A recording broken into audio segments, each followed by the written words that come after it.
కర్ణాటకలో ఆసాన్ జిల్లా రామనాథపూర్లో ఉన్న ఎంతో విశిష్టత కలిగిన శ్రీ రామేశ్వర స్వామి ఆలయం కోసం చెబుతా వినండి. చివరి వరకు ఈ వీడియోని తప్పకుండా చూడండి.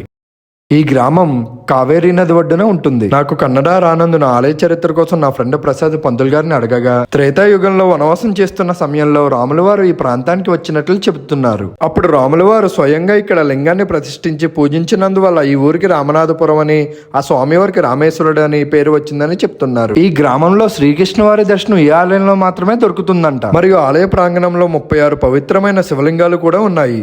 అంతేకాక ఈ క్షేత్రం వద్ద కావేరీ నది ఒడ్డున హనుమంతుడు తెచ్చిన అర్ధనారీశ్వర లింగం కొలువై ఉన్నది. ఇంకా ఈ నదిలో ఉండే మహాశీర్ చేపలు పురాణం ప్రకారం గంగా నది నుండి కావేరీ నదికి శివుడు ఆజ్ఞతో వచ్చాయని నమ్ముతారు. ఇక్కడ భక్తులు వాటికి ఆహారం పెడుతూ దేవుడి చేపలుగా పూజిస్తారు. ఇవి నది ప్రవాహానికి ఎదురెదుతాయి. వీటిని పట్టడం ఇక్కడ నిషేధం. ఈ ఆలయం కోసం తెలిసిన వాళ్ళు కమెంట్ చేయండి, తెలియని వారికి రీల్ ని షేర్ చేయండి. మరెన్నో ఇలాంటి వీడియోస్ కోసం నా పేజ్ ని మీ ప్రేమతో సపోర్ట్ చేయండి. Thank you.